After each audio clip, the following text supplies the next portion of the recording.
Hey everyone, it's John. Welcome back to the channel. Good as always to have you along. There's a new Avatar movie out, and I've come to find out that people fall into two camps. They either love Avatar or love to hate Avatar. I've always kind of just fell right in the middle, but I gotta tell you, after seeing Avatar Fire and Ash, I gotta be honest, I would have changed the name to Avatar Fire and Ash.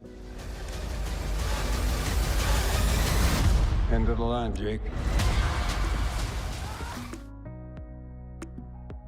So I'll be honest, I was a little mixed coming into this movie, but I knew I wanted to at least elevate it somehow. Well, the one thing about these movies is that you have to see them right in IMAX and 3D, but I thought, hey, why not up the ante just a little bit here? So I went with the cinemark dbox. So the dbox, if you're not familiar, these are actually motion activated seats. So some of it could be a little bit vibrating, just slightly kind of move, nothing like you would see at like an amusement park ride or anything that immersive. You see it on the screen and there's action happening, explosions, or it feels like a sense of movement. That all has a kind of small subtlety in the actual seat itself. It just is another way to help immerse you into the experience. So I figure, hey, if you're gonna come into a movie like this and you kind of already know what it's about, you might as well make it a little bit better. So this is kind of like a twofer when it comes to reviews, both Fire and Ash and what is it like to see a dbox movie. I actually found it incredibly cool. I feel like there's a lot of us who are looking for a reason to go to the movies in the sense of like, hey, if I'm gonna pay 15, 20 bucks, what am I getting? Am I getting anything extra? Well, with this, you kind of are. I've seen a lot of other reviews that say you're actually able to adjust it somehow. I kind of just sat and let the experience take over, and I found it really cool. It's not really like this Star Tours seats kind of going back and forth, rigid, jagged kind of motion. It's a little subtlety, but it feels really cool like when you're watching it and when you're getting immersed into these worlds. And I would say, you know, say what you will, but Avatar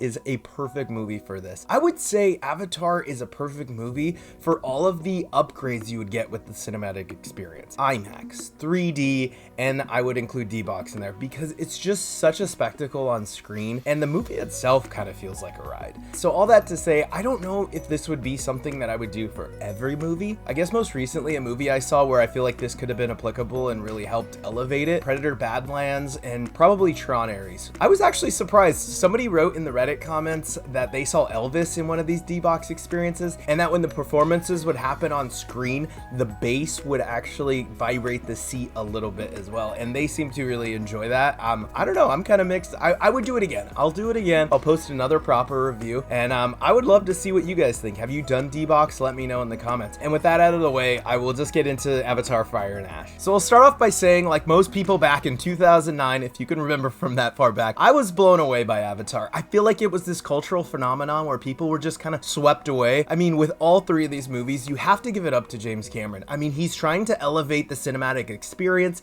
He's doing a lot with technology. I mean, even going into that movie and then The Way of Water and then this, like, you do walk away thinking like, holy crap, nothing there was real. This was all just fabricated, made up from his imagination and how he's evolved and elevated the technology. It's really groundbreaking. I will say this though, the first movie, obviously it has its faults. I kind of thought it was a riff on Fern Gully, but a lot of people have their version of what is Avatar. Fern Gully, Dances with Wolves, take your pick. I would say this, there was a structure there. There were the bones there for something really, really cool. I mean, just the idea of like placing your subconscious into an avatar, exploring this new world, how visually stimulating and striking it was. I think there was a lot there. It was almost like there was a lot of meat on the bone after leaving that. So then going into Avatar The Way of Water, I think the expectation was like, okay, cool. We want to see new areas of Pandora. We want to explore the world, the dynamic, but I think there was a little bit of intrigue on like what's happening on Earth as well. What does our Earth look like? We didn't really get that. Avatar The Way of Water was just a smaller story and kind of really branched out on like, say like the lineage of the Sully family and the Na'vi in general, but you could tell he's still building the foundation and applying new rules for how things work in Pandora. But I found the story itself to be just kind of whatever. It felt like these movies from the first one to the second one to the third one are kind of elevating in visual quality and then degrading in narrative quality. Moving forward, no matter what happens, James Cameron has already cemented his legacy in Hollywood history. I mean, he was a pioneer then in the 80s and the 90s and still moving the dial. I mean, Terminator 2 will always be one of the best movies ever made. He's got that no matter what. But I would say, and this actually shows more in the Avatar movies than any other movie, dialogue is not his strong suit. I would personally say this is my last trip to Pandora because there's just just not enough there. Eventually, yes, we get it. It looks great. It's a fun ride. I would rather take the Avatar ride, the Pandora experience at like an amusement park than I would sit through another 3 hours of the movie. That's the thing. This is 3 hours long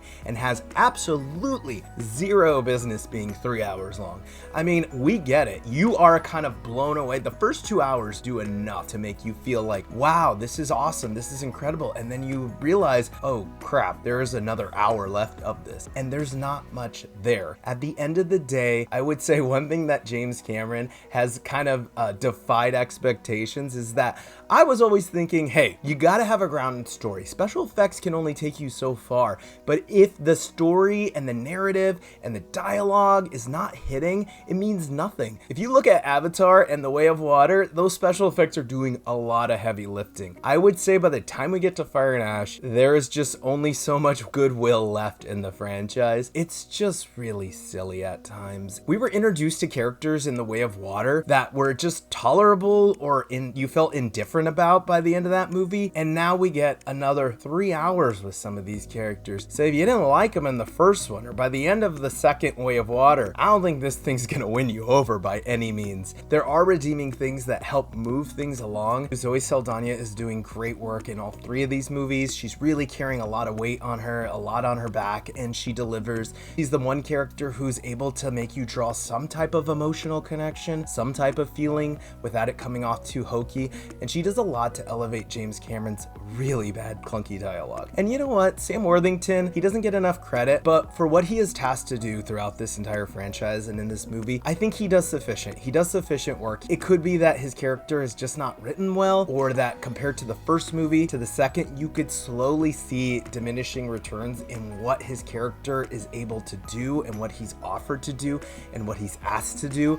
He slowly is becoming sidelined in what I would say it was his movie in the beginning, and it's unfortunate. I think he's fine. I think he does a good job. But the other thing that I always had liked in the first one for sure, and even in the second one, and it's a little bit to an extent in this one, is Stephen Lang's performance. I would say compared to the first one, he is given a little bit more to do and given somewhat of a little bit more of a complex role in both the second one and Fire and Ash. Overall, the standout here is Una Chaplin. She is bringing a level of gravitas to this role, and once again, just like Zoe Saldana, is elevating the performance here. She's really giving it her all and doing a lot with just a little bit when it comes to some of these monologues that she's given within the film, but she definitely has a presence about her and a vibe that is like a little different than what we have seen so far. And that's the one thing I will say. This movie has a lot of different elements that you're like, oh yes, more of that, and then you don't really get more of that. You get more of the same.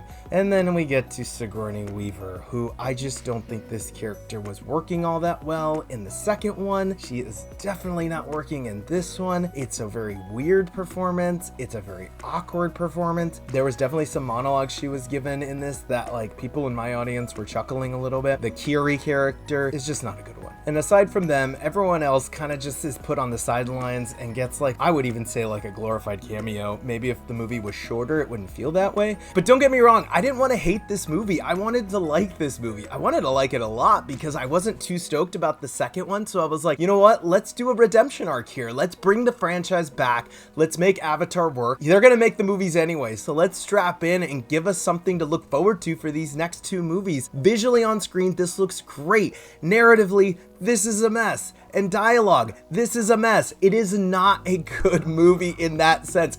If Avatar was judged on its dialogue, narrative structure, I would say no, this is not great. But if you are grading it on just the visual stimuli and the experience and elevating the cinematic experience, it's a masterpiece, I guess. You know, it looks great. It looks awesome. I don't know if they're hoping that after this you'll still be interested, but I don't know, man. I don't think so. I don't think that there is enough here that warrants a fourth movie. I really don't. Now, you know, it's probably gonna do gangbusters, it's gonna do great, and people will still go to a fourth one, but I don't know if I'll be the first one in the seats, that's for sure. It's just really unfortunate because there was so much here to really elevate the entire franchise. We'll see how the next one goes, if there's a next one. So with that being said, where would I put Avatar Fire and Ash on my scale? I would say from a cinematic experience for what you're just seeing on film, I mean, I would give it like a 7 7.5, only because we've kind of seen it before, but it's still really fun. But from a narrative perspective and just kind of grading the film on its own merits alone, aside from the crazy special effects, it's probably like a 5.5. I've seen it before, and not only have I seen it before, I've seen it before in another Avatar movie. But I'm more curious to see what you think.